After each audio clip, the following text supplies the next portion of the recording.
On April 6, 1898, just 3 days after the 16th anniversary of Jesse James's death, a boy named Thomas Garrett walked into the Liberty Bank of Missouri with a calmness that didn't belong to a farm kid who had never even stepped inside a bank before. He told the teller he was there to claim what Jesse left behind. Somehow he knew every detail of the building, from the position of the safe to the daily habits of every employee. When President William Hayes asked how the boy could possibly know such things, Thomas stared him down and said he was Jesse Woodson James and that this was his town. What followed would haunt Clay County for 3 years and spark a legend that people were still arguing about more than 2 decades later. The boy who called himself Jesse James didn't just talk, he went on to repeat some of the outlaw's most infamous crimes with eerie precision.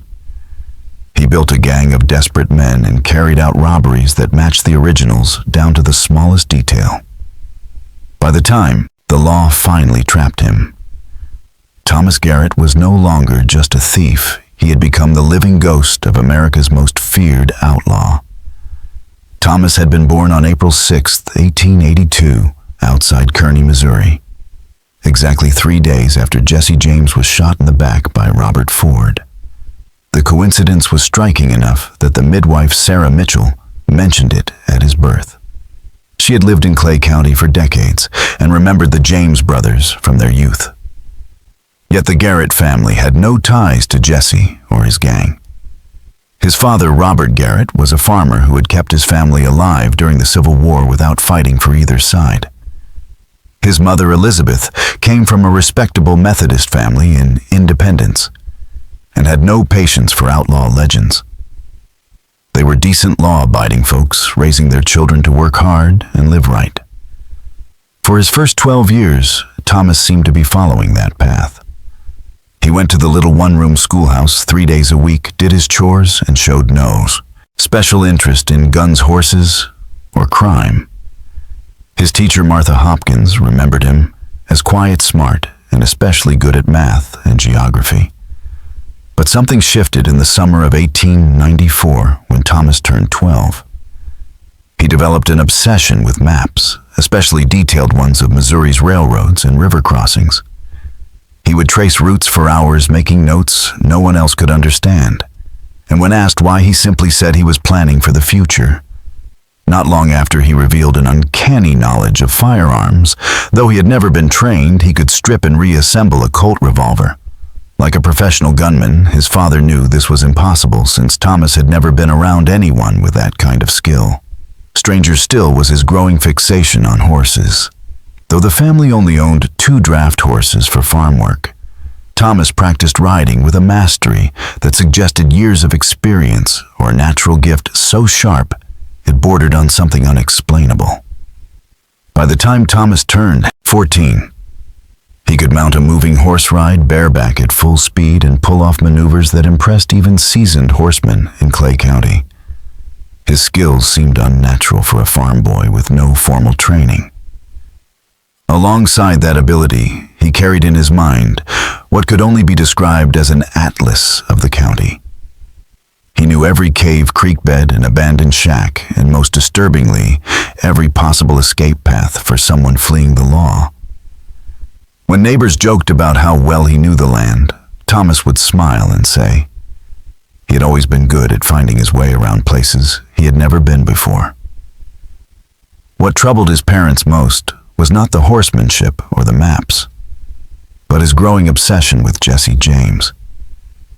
He clipped newspaper articles, studied photographs of the gang, and asked questions about robberies that had taken place before he was even born. At first, his parents brushed it off as the kind of interest any boy might have in an outlaw legend. But soon, it became clear Thomas knew far more than what was in print. The turning point came one cold night in February 1896. Just 2 months shy of his 14th birthday, Robert Garrett spotted a group of riders slipping through the woods near their farm. Believing they might be horse thieves, he grabbed his shotgun, only to find his son leading 3 older men through the dark as if he had been guiding them for years. Robert recognized the riders as drifters and troublemakers, men with reputations for violence. Yet they followed Thomas's orders without hesitation. When Robert confronted them, Thomas coolly explained he was showing the men old hiding spots useful for the future. The way he spoke about concealment and the respect the men gave him rattled Robert to the core. This was not the behavior of a boy playing on his family's land, but of someone laying groundwork for a life outside the law. Those men were no harmless wanderers either. Samuel Hayes was a former Confederate turned cattle thief. William Porter was a violent drifter, unwelcome in most Missouri towns.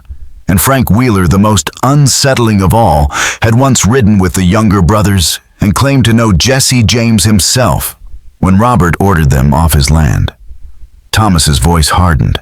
He told them they could leave, but promised he would call on them when it was time to get serious. The chilling authority in his tone made it clear these grown men were taking orders from a teenager.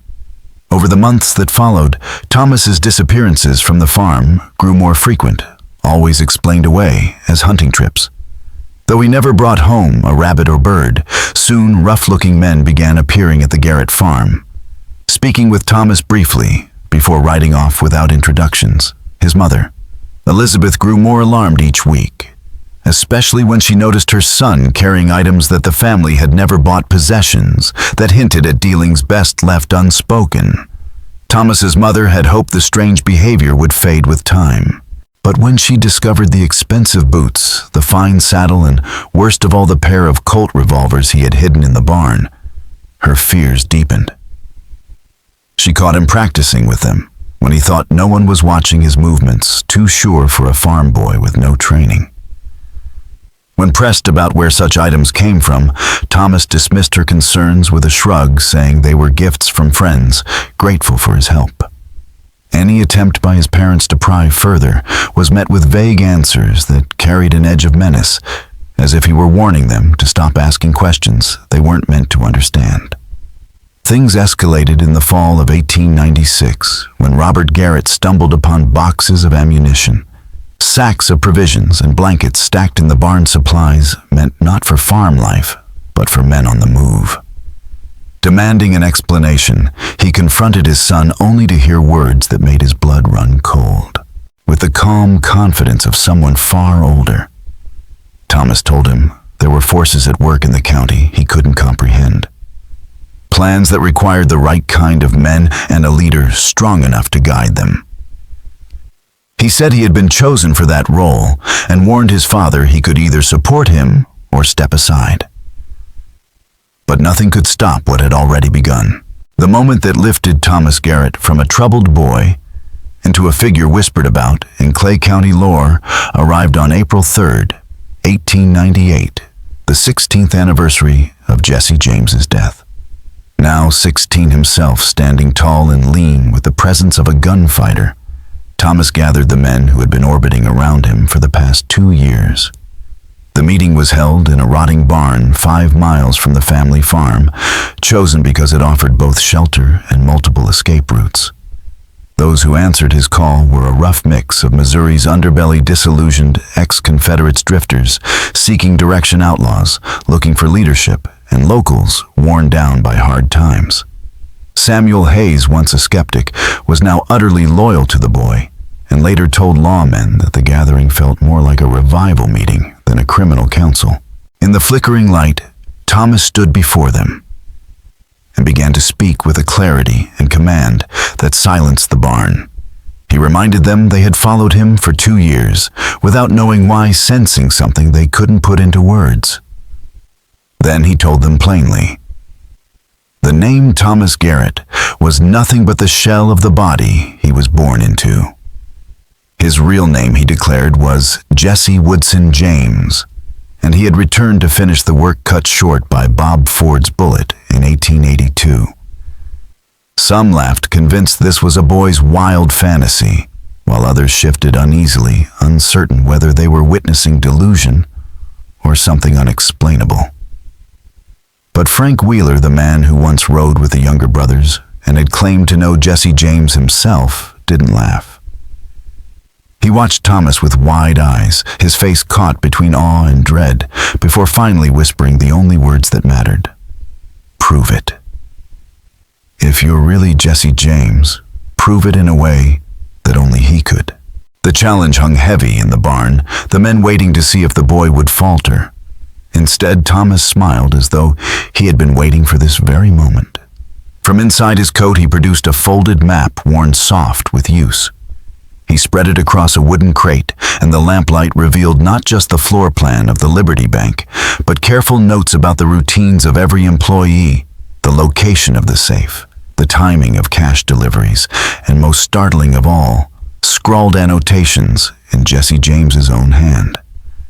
The writing detailed a robbery plan Jesse had never lived to carry out. "This is the job Jesse was preparing when Bob Ford killed him," Thomas said calmly. "He hid it where only he would think to look, and it's been waiting 16 years for the right man to finish it." Frank Wheeler leaned over the map, his face tightening as he studied the loops and strokes of the handwriting. After several minutes, he straightened his voice low but certain. "This is Jesse's hand. I saw it often enough, and this is exactly how he planned. Every angle, every detail. It's him." But Thomas wasn't done proving his claim. For the next hour, he revealed knowledge that no farm boy, no newspaper reader, and perhaps no living man outside Jesse's inner circle should have known. He recounted private arguments between Jesse and his brother. Frank pointed out supply caches hidden in places that had never been discovered, and spoke of the mounting pressure that had driven Jesse into reckless crimes near the end. His manner only deepened the unease. The way he carried himself, the clipped cadence of his voice, even the restless way he shifted his weight. It was as if Jesse himself stood there, older, meaner, and still burning with purpose. "I know what you're thinking," Thomas said, his tone sharpening until it carried the same cold edge witnesses once described in Jesse's final years. How could a boy born after Jesse's death know these things? The answer is simple. I am Jesse Woodson James. The body may be different, but the mind, the soul, the purpose, they remain. By the time the lamps burned low, 8 men had pledged themselves to what Thomas named the New James Gang. These were not boys dazzled by stories, but hardened men, veterans of war and crime, who had lived long enough to recognize real command when they felt it. That they now followed a 16-year-old spoke to something deeper than charisma, something that unsettled even them. 3 days later, on April 6th, 1898, Thomas Garrett strode into the Liberty Bank at precisely 2:30 in the afternoon. The exact window when the bank held the most cash but saw the fewest customers, just as the old plan prescribed. He entered alone, wearing a calm smile, and approached teller Margaret Sullivan with the polite air of a man on routine business. He asked to see President William Hayes, explaining that the matter concerned an old debt. Behind the courtesy and charm lay the precision of a scheme 16 years in the making. And what unfolded next would mark the true beginning of his legend. When William Hayes stepped out of his office, the polite young visitor transformed before his eyes. Thomas's voice dropped into a chilling register, a tone far too cold and commanding for someone his age. With an unnerving calm, he told Hayes he was there to collect on a debt Jesse James had left behind, a debt that had now grown with interest. What unsettled Hayes most wasn't just the demand. It was the boy's uncanny knowledge of the bank's inner workings. Thomas knew which clerks would fold under pressure and which ones might resist. He knew the location of the safe and even the confidential routines of the staff, and he seemed to anticipate every move they made as though he had seen this exact robbery unfold before. At one point, his gaze locked on Hayes. "Mr. Hayes," he said evenly, "you're thinking about the alarm under your desk. If you touch it, 3 things will happen. My men outside will assume you've betrayed us and act accordingly. The sheriff will arrive to a scene far worse than a simple robbery, and you'll learn that some debts can only be paid in blood. Hayes later confessed that in that moment the boy's eyes belonged to a killer, not a teenager. Thomas forced Hayes to open the safe and removed exactly $1,247, the same amount Jesse James had taken during his first Liberty Bank job 28 years earlier. But it wasn't the money that unnerved those present. It was the way he moved through the bank like a man who had done this many times before. Every gesture was precise, every position chosen to control the room. As he prepared to leave, he made a declaration that froze everyone in place. "This is only the beginning," he said. "Jesse James has returned to reclaim what was stolen by cowards and traitors. The debt has grown with interest, and I intend to collect it all." Then, just as calmly as he had entered, Thomas walked out the door, mounted a waiting horse, held by Samuel Hayes, and vanished into the Missouri countryside along routes that had been scouted and prepared long before. The sheriff's posse tried to give chase, but every trail led to carefully laid ambush points that would have destroyed them had the gang chosen to stand and fight. What stunned the county wasn't simply the success of the robbery. It was the uncanny way the entire scene mirrored the exploits of Jesse James. Witnesses swore the boy's mannerisms, his weapons, even his clothes were identical to accounts from the Outlaw's heyday. Margaret Sullivan, the teller, later gave a description of Thomas that matched Jesse James's wanted posters down to the smallest detail, despite the fact she had never seen one. The heist sent shockwaves through Clay County. For many, it wasn't just a bold crime, but proof that Jesse James himself had somehow returned. Sheriff Coleman Bradley, once a deputy during the original gang's reign, admitted privately that the resemblance was too exact to be chance. Whatever people believed, one fact was certain: Clay County was about to relive a nightmare it thought had ended 16 years earlier. Just when it seemed the tale of Thomas Garrett had reached its darkest moment, his next move proved that the Liberty Bank heist was only the opening act in a campaign of terror that would mirror Jesse James's infamous career step by step. If you felt the chill of this story so far, share it with someone who loves the shadowed corners of American history. Hit that like button and make sure you're subscribed to Liturgy of Fear for more stories where history and nightmare collide. Because what came next forced even the most skeptical witnesses to admit that something unexplainable was happening in Missouri, something that challenged ideas about memory, identity, and whether a soul could truly return from the grave. In the weeks following the Liberty job, Thomas's skills sharpened at a frightening pace. Within 14 days, he had turned his ragtag gang into a disciplined unit that operated with the efficiency of trained soldiers. Their second strike came on April 24, 1898, at the Citizens Bank in Richmond, Missouri. This time the scale was larger, the plan more complex. Thomas orchestrated a mission that required moving across 3 counties, managing 12 men, and pulling off diversions timed down to the minute. The escape route itself showed knowledge of terrain altered by flooding 15 years earlier, changes never recorded on any map, but somehow lodged in Thomas's mind. What unsettled authorities most was his ability to predict their every move. He placed men along telegraph lines to intercept messages, timed the robbery, to avoid patrol schedules, and even staged distractions to throw off reinforcements. Sheriff Bradley, now certain this was no wayward teenager, began compiling testimony that painted a disturbing portrait. A boy who commanded outlaws with absolute authority, who acted and spoke with the confidence of a man who had lived through decades of crime and who possessed knowledge no farm kid could have gained on his own. Bank President Charles Morrison later told investigators that Thomas not only knew their security systems inside and out, but moved through the bank as if he had already walked those halls many times before. More disturbing still was his treatment of the townspeople caught in the middle. He addressed several by name, casually referencing details of their lives he should have had no way of knowing. To Mrs. Helen Patterson, whose husband had been killed during one of Jesse James's robberies 2 decades earlier, Thomas spoke words that chilled her to her core. He told me he was sorry about Edward, she testified through tears. He said it wasn't supposed to happen that way, that Edward had been brave.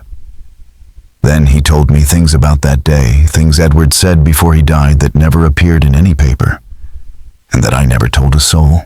By the summer of 1898, Thomas's reputation spread like wildfire. His gang swelled from 8 men to nearly 20, drawing desperate recruits from across the Midwest. They didn't come just for money. They came because this boy, this supposed reincarnation of Jesse James, offered them something more, the chance to follow a leader who seemed touched by something beyond explanation, a living ghost who made even hardened criminals believe that legends could rise from the grave. Thomas's rise as a leader wasn't just about bold robberies, it was about the way he ruled his men with a style that echoed Jesse James so precisely it rattled even the hardest outlaws. Frank Wheeler, now acting as Thomas's second-in-command, later admitted that the boy didn't just imitate Jesse's methods, he had rebuilt the entire culture of the original James gang, down to details no one had ever made public. He knows things about how Jesse ran his outfit that were never written down anywhere, Wheeler told authorities after his capture. The way he talks to the men, the way he plans a job, even the way he sits his horse, it's all exactly like Jesse. I rode with the real man for 2 years. And either this boy is Jesse, come back from the grave, or he learned secrets that should have died with him in 1882. That eerie familiarity came into sharp focus on July 12, 1898, when Thomas led his 3rd major robbery at the Bank of Lexington, the largest financial institution between Kansas City and St. Louis. Instead of targeting a quiet branch with light security, Thomas staged the heist in broad daylight in a crowded building full of employees and customers. The plan demanded splitting the gang into 3 separate groups, coordinating their movements across the heart of downtown and controlling dozens of unpredictable variables that could have spelled disaster. Yet Thomas executed it with flawless timing. No casualties, no slip-ups. It wasn't luck. It was the work of someone who operated like a seasoned professional. What unsettled witnesses most wasn't just the audacity of the crime, but Thomas himself. Teller William Foster, a man with 20 years of banking experience, later described him as unnaturally calm, like he was reading from a script he'd rehearsed 100 times. There was no nervous excitement, no hesitation, only the detached precision of a veteran outlaw. As the year wore on, Thomas's transformation became harder to dismiss as mere imitation. People who had known him since childhood began noticing unsettling changes. His speech shifted, adopting Jesse James's unique phrasing and the mid-19th century Missouri dialect that had long since faded from everyday use. In September 1898, Dr. Samuel Harrison, who had once treated Thomas as a boy, encountered him in Liberty and was stunned. The child I had known was gone, Harrison later testified. What stood before me was a man who carried himself like someone who had killed and expected to kill again. When he looked at me, it was with the eyes of someone decades older, someone who had lived through violence no boy should know. Even his family could no longer deny that something strange had taken hold. Elizabeth Garrett, still clinging to hope that her son could be saved, confided that Thomas had begun speaking about the past as if he had lived it. He casually referenced Civil War battles in a way that suggested first-hand memory. He described men long dead as though he had known them personally. He spoke of events from the 1860s and 1870s, with detail no farm boy could have gleaned from books. To his mother, it seemed less like her son was studying history and more like he was remembering it. Elizabeth Garrett confided to her pastor, Reverend Samuel Mitchell, that her son no longer spoke of the Civil War as history, but as memory. He described the acrid sting of gunpowder, the screams of the wounded, the chaos of cavalry charges, all in a way that carried the weight of lived experience. He spoke of commanders by name, as though they were old acquaintances, and sometimes drifted into silence, staring into the distance like he was watching ghosts march before him. Robert Garrett, desperate to reclaim the boy he had raised, confronted Thomas directly. What he received in return was not the voice of a teenager, but the lecture of a man who seemed steeped in decades of hard-earned knowledge. In October 1898, when Robert begged his son to abandon his path, Thomas responded with a chilling discourse on Missouri's Reconstruction-era politics, the collapse of the post-war economy, and the betrayals that had driven men like Jesse James to outlawry. "Papa, you don't understand," he said patiently, as though explaining to a child. "This isn't about robbing banks or chasing adventure. This is about finishing what began 30 years ago. Debts must be paid. Scores must be settled. Justice has been delayed too long." His words carried not only the tone of conviction, but the raw intensity of someone who had lived through that history. What troubled witnesses even more than Thomas's apparent memories was the way his relationship with violence began to shift. In the early months, he had gone out of his way to spare innocents, even showing flashes of compassion. But as 1898 gave way to winter, his crimes revealed a colder, harder edge. On November 3rd, during the first national bank robbery in Warrensburg, guard Henry Sullivan drew his pistol in defense of the institution. Thomas responded with terrifying efficiency, shooting him in the shoulder before continuing the heist without breaking stride. Bank President Marcus Thompson later testified that what disturbed him wasn't the act of shooting itself, but the boy's complete absence of emotion.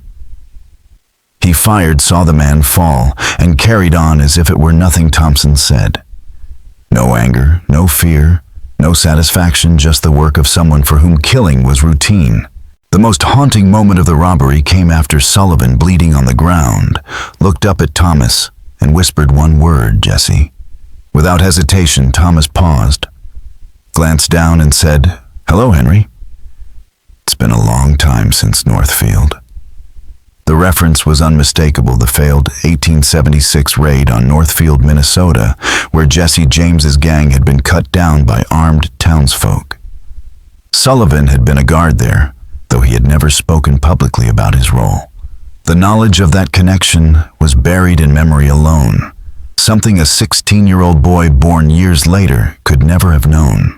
By the start of 1899, Missouri's lawmen and citizens alike were gripped by the belief that something unnatural was unfolding. Thomas Garrett, farm boy turned outlaw, was now the most wanted criminal in the state, with a bounty that exceeded the original price on Jesse James's head. Yet instead of fleeing, he declared openly that he intended to complete Jesse's unfinished business. His words foreshadowed a series of daring crimes that would blur the line between legend and reality, and force the people of Missouri to ask themselves if death itself had failed to stop Jesse James. The turning point came on January 15, 1899, when the offices of the Kansas City Star received a letter that sent shockwaves across Missouri. The handwriting matched Jesse James's personal documents, and the contents were nothing short of a declaration of war. To the people of Missouri, it began. Jesse Woodson, James was murdered by cowards who sold their honor for reward money. The men who conspired in this betrayal have lived 16 years believing they were safe from justice. They were wrong. The debt they incurred will be paid in full before this year ends. And Missouri will remember that some crimes cannot be forgiven or forgotten. The letter named names. Robert Ford was already dead, killed in 1892, but Thomas promised that Ford's surviving relatives would face appropriate consequences. Governor David Francis, who had refused clemency for Jesse James, was called out directly, warned that his political cowardice had only delayed the justice waiting for him. Most chilling of all were the threats toward bankers and railroad executives who had profited from the collapse of Jesse's gangmen. Thomas accused of stealing blood money that would now be repaid with interest.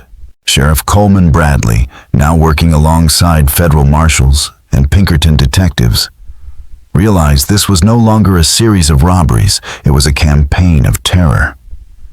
The scale, the strategy, the symbolic timing all pointed to something more dangerous than ordinary outlawry. As Bradley grimly put it, this boy isn't just robbing banks, he's building a movement. The campaign began on February 14, 1899, with the robbery of the Merchants' Bank in Sedalia, exactly 17 years after Jesse James had struck the same target. The copycat crime mirrored the original down to the smallest details. The timing, the approach, the escape routes, even elements never made public. The date, the place, and the method combined to deliver a message that Thomas was not just stealing money, but resurrecting Jesse's legend. What disturbed investigators most was how seamlessly local civilians aided the escape. Townsfolk provided fresh horses, food, and shelter, despite the danger of being branded accomplices. Testimonies revealed that Thomas had convinced ordinary men and women he was not simply a bandit, but Jesse James himself returned to deliver justice against corrupt elites. Sheriff Bradley warned officials in Jefferson City, "The boy has a way of talking to people that makes them believe impossible things. He's not just leading a gang, he's planting the seeds of an uprising." The federal government responded with overwhelming force. By March of 1899, more than 50 lawmen from multiple agencies had poured into Missouri, led by Captain William Hayes, a veteran of the Indian Wars experienced in rooting out insurgencies. But no matter how carefully they planned, Thomas stayed one step ahead. His intelligence seemed uncanny, his foresight unnerving. His gang now numbered over 30, bolstered by ex-Confederates who drilled the men like soldiers and gave the group the look and feel of a paramilitary unit. By spring, it no longer looked like Missouri was facing a criminal gang. It was beginning to resemble open rebellion, and at the center stood a 16-year-old boy who spoke and fought as if Jesse James himself had returned from the grave. By the spring of 1899, Thomas Garrett's reach had grown so alarming that even lawmen themselves began to bend under his influence. Deputies and town marshals' men sworn to uphold the law were persuaded to shift their loyalty, convinced by Thomas's rhetoric that Jesse James's cause was more righteous than the corrupt authorities they served. This wasn't just outlawry anymore. It was subversion from within. The young outlaw's mastery of psychological warfare rivaled his tactical brilliance. At several crime scenes, investigators found messages scrawled in Jesse's familiar hand that contained chillingly personal information about the very men hunting him. Details about wives, children, private affairs, even hidden scandals were laid bare. The effect was devastating. Each message carried the same unspoken warning. I know you, I can reach you, and nothing about your life is beyond my grasp. What set Thomas apart wasn't only the success of his crimes, but the impossible depth of knowledge he displayed. Knowledge that reached back into Missouri's blood-stained past. During the Citizens Bank robbery in Clinton on April 7, 1899, witnesses heard him greet an elderly woman, Margaret Wheeler by name. He then inquired about her late husband's recovery from wounds suffered during a Jesse James raid in 1874. The injury had never been mentioned in public and had been treated discreetly by a country doctor who was long dead. The only way Thomas could have known was if he had stood there 25 years earlier. Again and again that year, Thomas demonstrated insights no teenager could plausibly possess. He referenced private conversations between Jesse and long-dead gang members, described hiding places that had never been discovered, and corrected the memories of men who had actually lived through the events. Even Frank Wheeler, his hardened lieutenant, who had once ridden with the original James gang, admitted his growing unease. In May 1899, Wheeler put Thomas to the test. He asked about a rumored cache of stolen gold said to be buried near Excelsior Springs, a hoard Jesse himself had supposedly hidden the location of which had gone to the grave with him. Thomas's reply was immediate, precise, and disturbingly confident. He gave directions to a grove marked by a bent oak, described the rocky outcrop that concealed the site, and even mentioned the distinctive iron box Jesse had used to keep the treasure dry. When Wheeler and two others went to investigate, they unearthed $300-400 in gold and silver coins, exactly as Thomas had described. There's no way that boy could have known, Wheeler later admitted to authorities. Jesse never told a soul, not even Frank James. The only one who could have found it was the man who buried it. As the summer wore on, Thomas's uncanny foresight extended to law enforcement itself. Time after time he anticipated their movements, knowing which informants had flipped, which safe houses were compromised, and which patrol routes to avoid. In June 1899, he told his men to steer clear of a wooded area near Independence. "The Pinkertons are setting an ambush there tomorrow, at dawn," he warned. When pressed on how he could possibly know Thomas, only smiled with that cryptic confidence his followers had come to accept. By the next morning, lawmen confirmed the ambush had indeed been set exactly where Thomas predicted. To his men, these moments erased any lingering doubts. To his enemies, they raised a terrifying possibility that Thomas Garrett was not simply channeling Jesse James's ghost, but that Jesse James himself had truly returned. By the summer of 1899, Thomas Garrett was no longer just a young outlaw with a dangerous gang. He had become a phenomenon, weaving together criminal precision, uncanny knowledge, and public sympathy into something that looked less like banditry and more like a movement. His own words spoken to his gang hinted at the source of his eerie foresight. "I've been running from these same men for over 30 years, he told them. "I know how they think, how they plan, and how they try to trap people like us. Some knowledge doesn't die just because the body does." Federal agents assumed he must have had high-level informants feeding him intelligence from inside law enforcement. But no matter how far they dug, they never found a single leak. The alternative, that a 19-year-old farm boy possessed intimate knowledge of events and tactics from decades before his birth, was too unthinkable for rational men to accept. Yet the evidence kept mounting.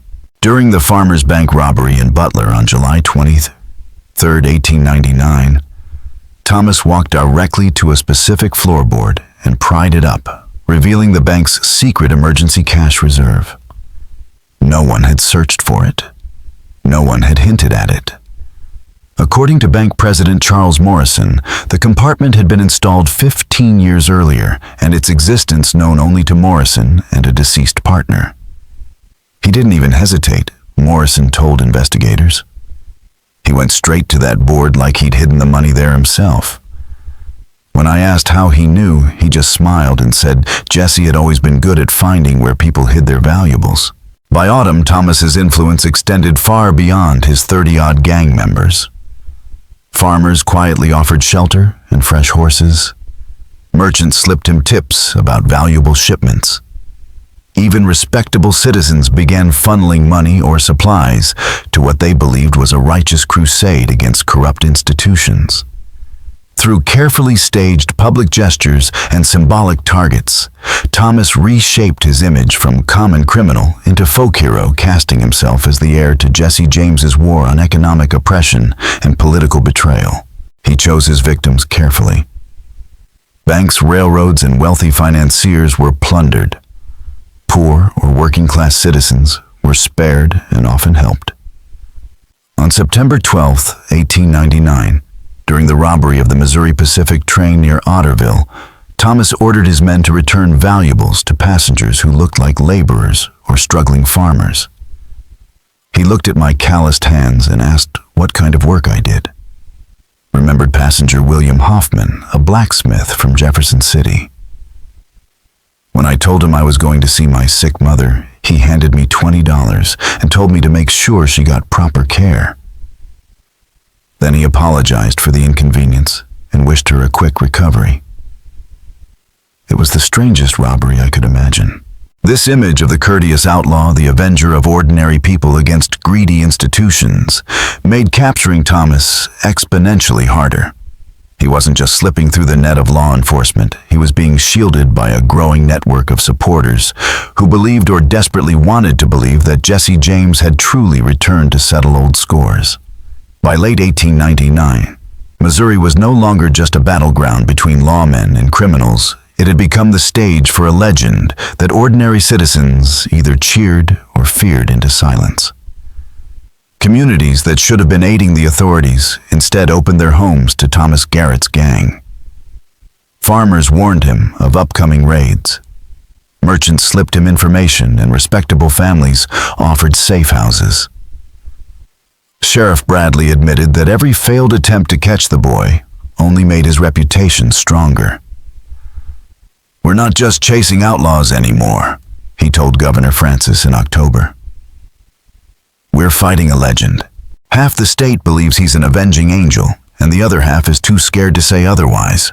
The phenomenon spread far beyond Missouri. National newspapers printed breathless stories about Jesse James reborn, and experts from fields as diverse as criminology, psychology, and theology weighed in.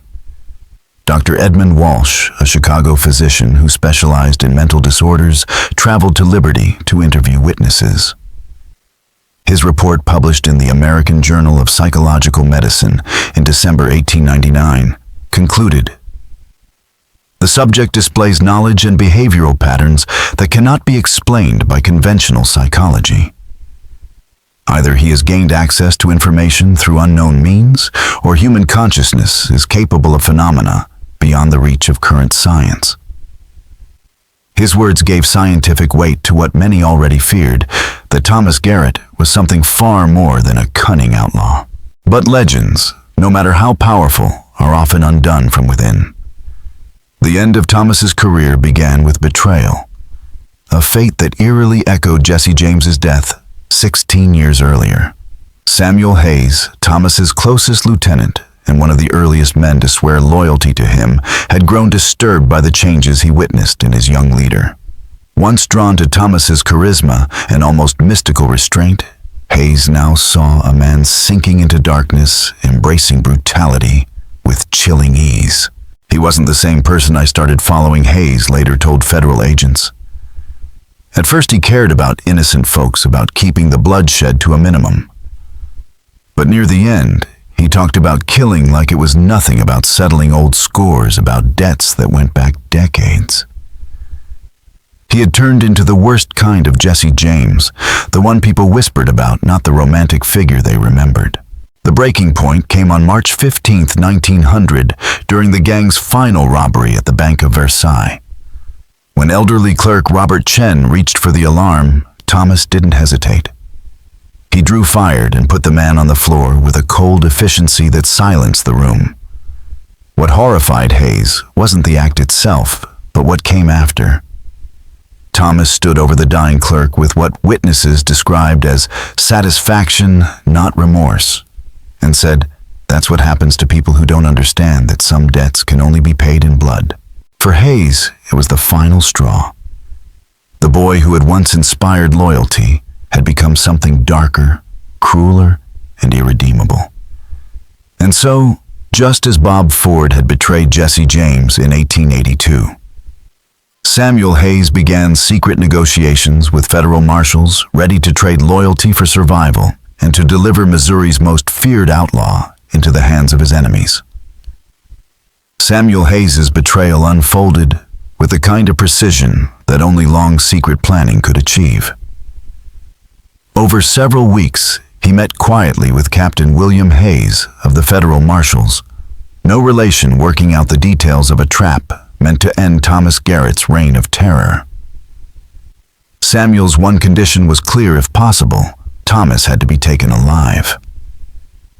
For all his fear and disillusionment, Samuel still felt a trace of loyalty to the boy who had once inspired him, and he knew the nation demanded answers to the riddle of Thomas's impossible knowledge. The chosen battleground was a farmhouse near Liberty, Missouri, where Thomas had been hiding and plotting what he called the job that will make Jesse James immortal forever. His plan, Samuel revealed, was nothing less than a second robbery of the Liberty Bank, this time to gather enough wealth to finance a permanent criminal empire that would carry Jesse James's legacy into the new century. The Marshals chose April 3, 1900 for the strike, a date heavy with meaning, being both the 18th anniversary of Jesse James's death and Thomas's own birthday. Captain Hayes believed the symbolism might unnerve the young outlaw, or at least force him into a decisive confrontation. At dawn, lawmen surrounded the farmhouse. Through a speaking trumpet, Captain Hayes demanded Thomas's surrender. What came back was not the frightened voice of a 19-year-old, but the furious defiance of a man twice his age. "You want Jesse James," he roared. "Come and take him. But know you'll pay the same price as everyone else who betrayed me." The siege that followed stretched nearly 6 hours and showcased why Thomas had remained free for so long. Outnumbered 3-1, his men fell back into positions with the discipline of trained soldiers. Each command Thomas issued was sharp, tactical, effective. His use of terrain timing and firepower confounded even seasoned veterans. "The boy fought like a man with decades of experience," Captain Hayes later wrote. "Not like a teenager raised on dime novels, but like a veteran who understood battle as second nature." What rattled the Marshals most were the personal taunts Thomas shouted between volleys. He called lawmen by name, dredging up details of their families, old cases and private affairs that no outlaw could have known.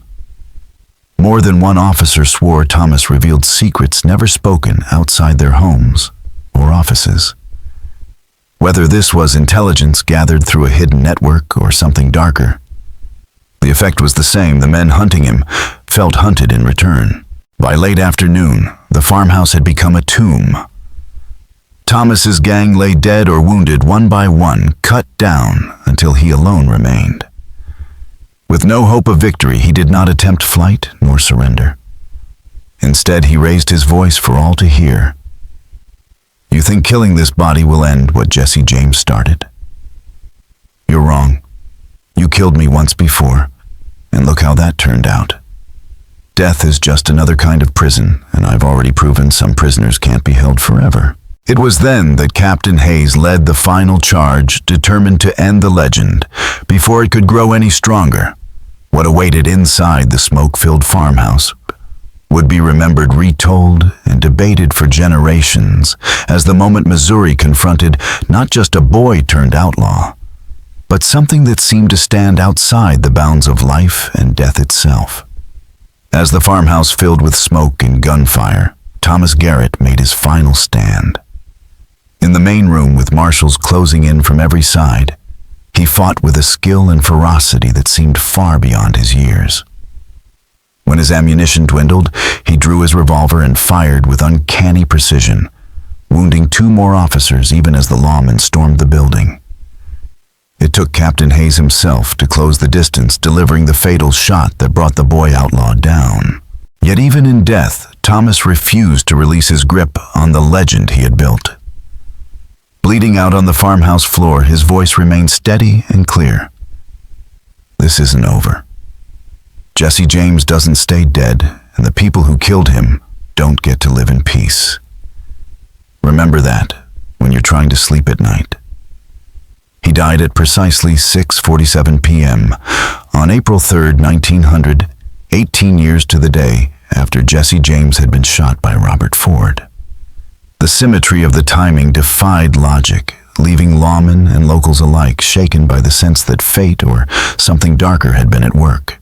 For most outlaws, death ends the story.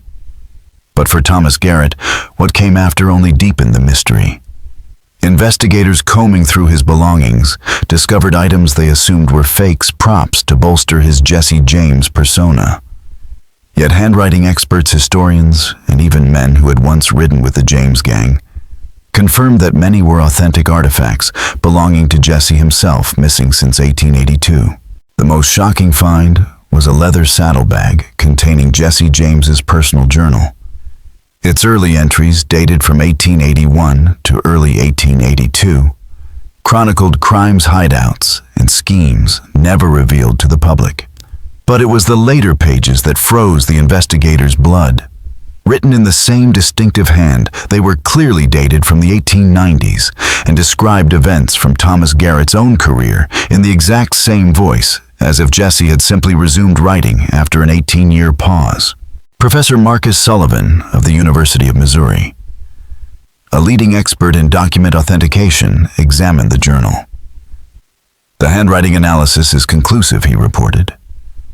Both the entries before 1882 and those from the 1890s were written by the same person. Either we're looking at the most flawless forgery in American history, or we are dealing with something science cannot explain. Alongside the journal were maps and plans Jesse had been drafting at the time of his death robberies, never carried out strategies, never put into motion. What stunned investigators was how perfectly these documents matched the methods Thomas had used during his spree. Even stranger, some of the plans bore refinements dated from the 1890s, as though someone had been quietly perfecting Jesse's unfinished work for years. In the end, the evidence raised more questions than it answered. Was Thomas Garrett merely a brilliant fraud with access to impossible secrets? Or had Jesse James truly found a way to continue his life beyond the grave? More than 2 decades later, Clay County residents still whisper about the boy who fought and died like America's most notorious outlaw yet, who may never have been just a boy at all. Among the most shocking discoveries in the aftermath of Thomas Garrett's death were objects that had once been on Jesse James's body the night he was shot in St. Joseph, items recorded as missing from evidence just days after the outlaw's death. In a leather case were Jesse's distinctive silver pocket watch engraved with his initials, the gold ring given to him by his wife, and a pair of custom-made revolvers known to have been his favorites. These aren't replicas or fakes, testified Marshal David Patterson, who had personally inventoried Jesse's effects in 1882. I handled that watch and those guns myself. They vanished from the evidence room. We assumed someone stole them. Finding them with this boy raises questions I don't know how to answer. Even more unsettling were the letters found among Thomas's belongings. Written over several years, they came from individuals across multiple states who claimed to have known the original Jesse James and who appeared to accept Thomas's claim to be Jesse, returned. One from a woman in Arkansas named Sarah Mitchell read, "My dear Jesse, I was so relieved to receive your letter and to learn that you have found a way to return to us. The years since your supposed death have been difficult for those of us who understood the righteousness of your cause. I have enclosed information about the bank in Little Rock that you requested, as well as details about the sheriff who has been asking questions about old sympathizers. Please be careful. The world has changed since 1882, but your enemies are still dangerous." Federal agents tracked down Sarah Mitchell and confirmed she was real with documented ties to Jesse James's network. Under questioning, she swore Thomas had contacted her in 1897 and proved his identity with details only Jesse himself could have known. Despite intense interrogation, investigators never learned how Thomas could have gathered enough private information to convince people who had actually known Jesse James that he was the same man. The official investigation into Thomas Garrett's case closed in December 1900 with a report that satisfied no one. Federal authorities acknowledged that Thomas demonstrated extensive knowledge of historical criminal activities that exceeded what could reasonably be learned through available sources, but it refused to endorse any paranormal explanation. The final statement concluded blandly that his abilities likely arose from exceptional intelligence access to undiscovered historical materials and possible collaboration with surviving associates of the original Jesse James gang. Privately, however, investigators were less certain. Captain Hayes wrote to his superiors that the evidence suggested possibilities our current understanding of human psychology and identity cannot accommodate. He noted that either Thomas had somehow obtained information and artifacts buried with Jesse James 18 years earlier, or explanations must be considered that challenge everything we think we know about the nature of human consciousness. The case rippled far beyond Clay County. Religious leaders debated whether it was evidence of reincarnation or demonic possession. Scientists found themselves confronting data that seemed to support concepts they had long dismissed as superstition. Dr. Edmund Walsh, who had studied Thomas extensively, published a follow-up analysis in 1901, stating, "We are confronted with an individual who demonstrated knowledge that should have been impossible for him to possess. Abilities that should have required decades to develop, and a personality transformation that defied accepted understanding of human psychology. Whether we explain this through unknown natural phenomena or acknowledge the possibility of supernatural intervention, we must admit our current knowledge is insufficient to provide satisfactory answers." Clay County itself never recovered fully from the shadow Thomas Garrett cast. Many residents became convinced that Jesse James had truly returned from the grave, while others maintained it was an elaborate hoax that spiraled out of control. Families split over what they had witnessed, and Thomas's story inspired dozens of imitators across the Midwest.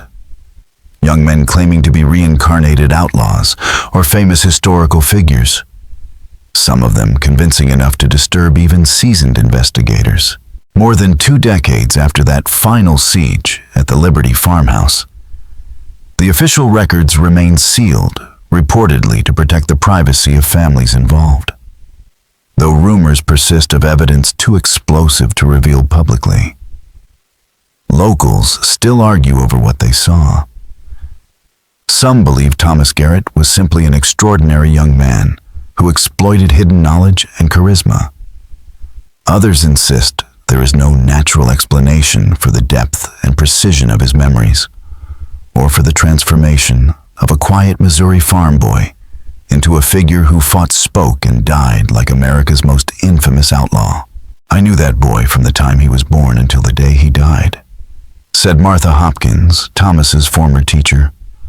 "What I saw in those last 3 years wasn't the same child I'd taught to read and write. Something fundamental had changed in him, something that went beyond crime or play acting. I don't know what it was, but I'll never forget it." Whether you call it possession, reincarnation, or something stranger, still what happened to Thomas Garrett was not natural. The physical evidence that convinced so many at the time has long since been hidden away. Jesse James's watch ring and revolvers were seized by federal authorities and never seen again. The journal, its pages split between Jesse's final years and Thomas's own crimes, was locked away as evidence and removed from public reach. Even photographs of Thomas taken during his outlaw years were gathered up and suppressed, the official reasoning being to prevent imitators from using his image. Yet stories survive. Families still tell of conversations with the boy who seemed to know things he couldn't possibly have known. Witnesses still whisper about the uncanny way Thomas carried himself, the way he spoke, as if Jesse's voice had slipped back into the world. These accounts, handed down through generations, have kept the legend alive, no matter how hard officials tried to erase it. And so Clay County is left with a question. It has never been able to answer. Was Thomas Garrett a brilliant fraud who unearthed secrets buried with Jesse James? Or was he proof that Jesse somehow found a way to continue his work through another body, born at the moment of his death? The official records are sealed, the physical evidence locked away, and most of those who knew Thomas have carried their stories to the grave. All that remains is the legend, and it grows stronger with each retelling. Did Jesse James really return to finish what Robert Ford's bullet interrupted in 1882? Or was Thomas Garrett a troubled boy who convinced both himself and others that he had become a ghost from the past? The truth may never be known. What we are left with is ambiguity, and perhaps that is what makes the tale endure. Legends thrive in the gaps between fact and belief, and this one forces us to reckon with ideas about memory, identity, and the unsettling possibility that death may not always close the book on a life. So, what do you think? Was Thomas Garrett Jesse James reborn, or was this one of the most elaborate cases of mistaken identity in American history? Share your thoughts below, hit the like button. If this story left you unsettled, and subscribe to Liturgy of Fear for more tales where history brushes against the impossible. Until next time, remember, some legends refuse to stay buried, and the most disturbing stories are often those that might actually be true.